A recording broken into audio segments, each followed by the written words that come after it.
So doctor Jitendra जी, आप अपनी industry के बारे में, क्लाइंट फील्ड के बारे में हमारी ऑडियंस को बताना चाहेंगे क्या? ये biotechnology industry research assistance council ये डिपार्टमेंट ऑफ बायोटेक्नोलॉजी के द्वारा सेटअप किया गया ऑर्गेनाइजेशन है। ये पब्लिक सेक्टर अंडरटेकिंग कहलाता है और इसके तहत हम प्राइवेट एजेंसीज को, जैसे प्राइवेट स्टार्टअप कंपनीज को, इंडस्ट्री को हम फंडिंग दे सकते हैं। ये पहला ऐसा ऑर्गेनाइजेशन है इंडिया में जिसके जो कैबिनेट अप्रूवल द्वारा उसको ये पावर्स दिए गए हैं कि वो स्टार्टअप कंपनी में भी इन्वेस्ट कर सकता है, को फंडिंग मॉडल द्वारा कर सकता है, रेवेन्यू शेयरिंग द्वारा कर सकता है और इवन छोटा सा अमाउंट 50 लाख तक हम ग्रांट भी दे सकते हैं। तो इससे क्या होता है कि हम स्टार्टअप कंपनीज को बढ़ावा देते हैं जो नई तकनीक या नया आइडिया इनोवेशन लेके आ सकते हैं और वो ऐसे कई चैलेंजेस सॉल्व कर सकते हैं इंडिया में, क्योंकि ऐसे सॉल्व नहीं हो पाए क्योंकि उनके पास पैसे नहीं होते जो उसको आगे बढ़ा सके उस इनोवेशन को। और इसके अलावा हम बहुत सारे लेबोरेटरी सेट करते हैं इंडिया में। अभी 50-100 के करीब बायोनेस सेंटर्स हैं जहाँ पे कि ये स्टार्टअप कंपनी जो है वो अपनी आइडियाज़ को परख सकते हैं, उसको प्रयोग में ला के दिखा सकते हैं दुनिया को कि वो ये काम करते हैं। उससे क्या होगा कि वेंचर फंडिंग आएगी, दूसरी फंडिंग भी आ सकती है। तो ये हमारा काम है। और आपकी इस इंडस्ट्री को, इन स्टार्टअप को फंड करने से क्या गेन होता है? हाँ, वो स्टार्टअप को फंड करने से क्या होता है कि स्टार्टअप के पास अभी इतने पैसे नहीं है कि वो उस टेक्नोलॉजी के ऊपर इन्वेस्ट कर सकते इन्वेस्ट कर सके, उसको आगे मार्केट में ले जा सके। तो हम जो ये सीड फंड देते हैं उससे वो इतना काम कर सकते हैं कि जिस लेवल पे वो ऑपरेशन था, फंड कर सकते ऑपरेशंस को जिस लेवल पे था टेक्नोलॉजी उस लेवल से थोड़ा आगे, ताकि वेंचर कैपिटलिस्ट जो ग्लोबल वेंचर कैपिटलिस्ट हैं उनको विश्वास हो जाए इस टेक्नोलॉजी में। तो वो उसको उसी लेवल पे देखेंगे ना, उस लेवल इंक्रीज हो जाता है ना, उसको TRM लेवल बोलते हैं, टेक्निकल रेडनेस लेवल। वो अगर इंक्रीज हो गया तो वो इम्पॉर्टेंट है कि वेंचर कैपिटलिस्ट को आएंगे और फिर उनको फंड कर सकते हैं। अगर वही स्टेप नहीं होगा तो फिर वो आगे कभी नहीं जाएगा। हैं। और आप उन स्टार्टअप्स के बारे में हमारी ऑडियंस को बताना चाहेंगे जिनको आपने फंड किया उस लेवल पे लाया? बहुत सारे स्टार्टअप्स हैं, करीब 800 प्रोडक्ट अभी हमारे मार्केट में है। करीब 400-500 से 5,000 स्टार्टअप्स को हमने फंड किए हुए हैं। 4,000 स्टार्टअप्स से ज़्यादा को फंड किए हुए हैं और उसमें से कई कंपनीज है, जैसे अभी हमने कई वैक्सीन्स को निकाला। जैसे एक कंपनी है, बड़ी कंपनी, वो स्टार्टअप तो नहीं है, जैसे जिनोवा। तो mRNA वैक्सीन जो हमने बनाया था कोविड के समय, वो हमने फंड किया था। फिर एक कंपनी है जो कि एक ऐसा डिवाइस बनाया है, MRI स्कैनर, जो हमने लॉन्च भी किया हुआ है।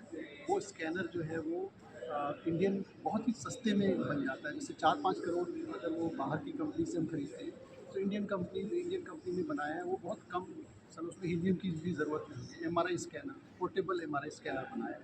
अभी हमने एक ड्रग लॉन्च किया था, इंडिया का फर्स्ट एंटीबायोटिक रेसिस्टेंट ड्रग, वो वोकहार्ट, वो भी बड़ी कंपनी है लेकिन फिर भी हमने उसको फंड किया था। वोकहार्ट में नेफिथ्रोमाइसिन, जो हमारे मिनिस्टर साहब ने लॉन्च किया था। इस तरह की बहुत सी ऐसी स्टार्टअप्स हैं और कंपनीज हैं जिसको हमने मदद की। और फ्यूचर क्या है आपकी इस इंडस्ट्री का? इस इंडस्ट्री का तो फ्यूचर, एक्चुअली अगर फ्यूचर है तो इसी इंडस्ट्री का मेरे हिसाब से, क्योंकि देखो आने वाला समय बायोटेक्नोलॉजी रिवॉल्यूशन का है, बायो इंडस्ट्रियलाइजेशन का है। जैसे हमने पिछले कई शतकों में देखा, कई 100 साल पहले की, अगर उससे भी पहले जाइएगा तो इंडस्ट्रियल रिवॉल्यूशन हुआ। फिर उसके बाद धीरे धीरे ऐसे कई रिवॉल्यूशन हुए, जिसमें कि कई चेंजेस हुए। अब जो है रिवॉल्यूशन होगा ना वो बायोलॉजी के अंदर होगा, क्योंकि कोई भी चीज़, अगर हम जो कपड़े पहने वो भी अगर हमारे टेक्नोलॉजी से बन रहे हैं, लेकिन वो और टेक्नोलॉजी बायोलॉजी कैसे हम ऐसे उसको ऐसा बनाएं कि उससे हमारी त्वचा खराब ना हो। कई लोग तो इसमें ऐसा बना रहे हैं कि इसमें एंटीबायोटिक लगा के ताकि कोई डिजीज़ ना हो, त्वचा रोग ना हो, या फिर ऐसी कपड़े जो कि दूसरे कपास से ना आ करके वेस्ट मटेरियल से बने हों, जैसे केले के पत्तों से बने हों। इससे कई इनोवेशंस ऐसे वेस्ट मटेरियल्स। वेस्ट मटेरियल से।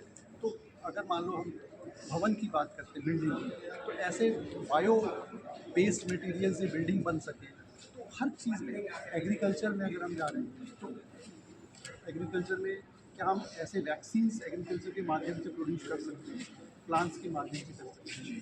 दूध हम एनिमल से ना निकाल के क्या हम लेबोरेटरी में दूध प्रोड्यूस कर सकते हैं आर्टिफिशियल में। तो आने वाला समय इन्हीं सब चीज़ों का, हर चीज़ जो जिस पर भी नज़र डालिए, आप कंप्यूटर्स पे नज़र डालिए तो कंप्यूटर्स में यह है कि भाई DNA टेक्नोलॉजी कंप्यूटर में आ सकती है क्या क्या हम डाटा डीएनए में स्टोर कर सकते हैं? जो डीएनए आप जानते हो, जीन का एक जीन को ही डीएनए DNA कहते हैं। हाँ, तो उसको उसमें डाटा स्टोर कर सकते हैं। क्या हम अ, उसका हमारी आँख पे क्या प्रभाव पड़ता है? हम हमारे बैठने के स्ट्रक्चर से कैसे हमारा वो स्ट्रेस लेवल बढ़ता है कंप्यूटर का, उन सब चीज़ों को कैसे हम कम कर सकते हैं? उससे जो रेडिएशन निकल रहा है उससे कैसे हम कम कर सकते हैं? तो जहाँ पर भी लाइफ का संबंध है, जीवन का संबंध है, और हमेशा रहेगा ही। क्लाइमेट चेंज का प्रभाव हमारे ऊपर क्या है? तो लाइफ साइंसेज जहाँ भी रहेगा इसी का ये फ्यूचर भी है, इसी का। केमिकल जो आजकल जो बन रहे हैं वो हम बायोलॉजिकल के माध्यम से कैसे केमिकल बना सकते हैं, बायोलॉजी से कैसे बना सकते हैं? जैसे इंसुलिन आपने सुना, पहले इंसुलिन जो है हम निकालते थे उन सब चीज़ों से, पिग को मार करके निकाल दिए इंसुलिन वहाँ से, गाय को, बच्चे को अब मार के कर आर्टिफिशियली बन जाता है। अब आर्टिफिशियल सिंथेटिक वायलेंस से बना लेते हैं। पहले पुदीना वगैरह के जो तत्व फ्लेवरिंग एजेंट हैं वो हमको पेड़ काट के बनाना पड़ता था, अब हम सिंथेटिक बायोलॉजी के माध्यम से बना लेते हैं। तो अब कई जैसे केमिकल्स है, फार्मास्यूटिकल दवाइयाँ हैं, हम तो ये सोच रहे हैं कि वो दवाइयाँ क्या हम माइक्रो ऑर्गेनिजम्स या फिर सेल इंजीनियरिंग से बना सकते हैं, हाँ, सेल थेरेपी से कर सकते हैं। तो ज़रूरी नहीं कि हम क्योंकि केमिकल से क्या होता है, इन्वायरमेंटल डैमेज होता है केमिकल से, और वो सस्टेनेबल नहीं है, और बायोडिग्रेडेबल भी नहीं है। बायोडिग्रेडेबल भी नहीं होता, पॉल्यूशन है, टॉक्सिक है। जी, तो ये सब मेरा चीज़ों को मेरा एक और सवाल भी है। अब आपने अपने स्टार्टअप को फंड करने की बात की है, तो जो अपकमिंग स्टार्टअप है, जो इंडिविजुअल्स हैं जिनके नए नए आइडियाज़ हैं, वो अपने स्टार्टअप को आपसे कैसे फंड करें, वो ऑफर कैसे अवेल करें आपसे? हम एडवर्टाइजमेंट निकालते हैं न्यूज़पेपर्स में, अपने सोशल मीडिया पे, वेबसाइट्स पे, कि भाई कॉल लॉन्च फॉर कॉल्स। जैसे अगर हमने करना है कि भाई आर्टिफिशियल इंटेलिजेंस कैसे हम यूज़ करें बायोलॉजी में या कोई भी प्रॉब्लम सॉल्व करने में, तो उसके लिए जो भी इनोवेटर्स हैं वो आप आवेदन कर सकते हैं, अप्लाई कर सकते हैं, और उन सारी टर्म्स और उस कंडीशंस लाइसेंस को अवेल कर सकते हैं। अवेल कर सकते हैं। इस तरह से हम, और फिर हम रोड शो भी करते हैं, हमारी टीम जाती है कई जगह, वो कॉन्फ्रेंस वर्कशॉप करती है, जागृति फैलाती है कि ऐसे ऐसी स्कीम्स हैं गवर्नमेंट की।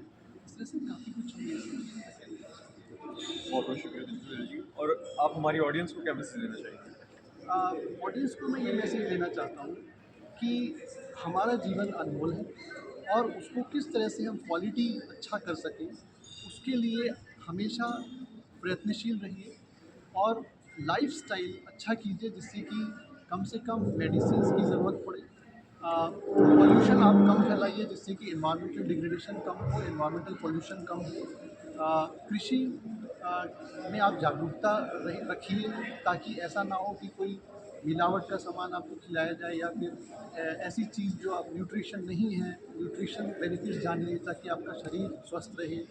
और हर तरफ से आप अपने आप को इस तरह से रखिए कि भाई आपकी शरीर, मन और आत्मा जो है सुखी रहे। बहुत बहुत शुक्रिया सर।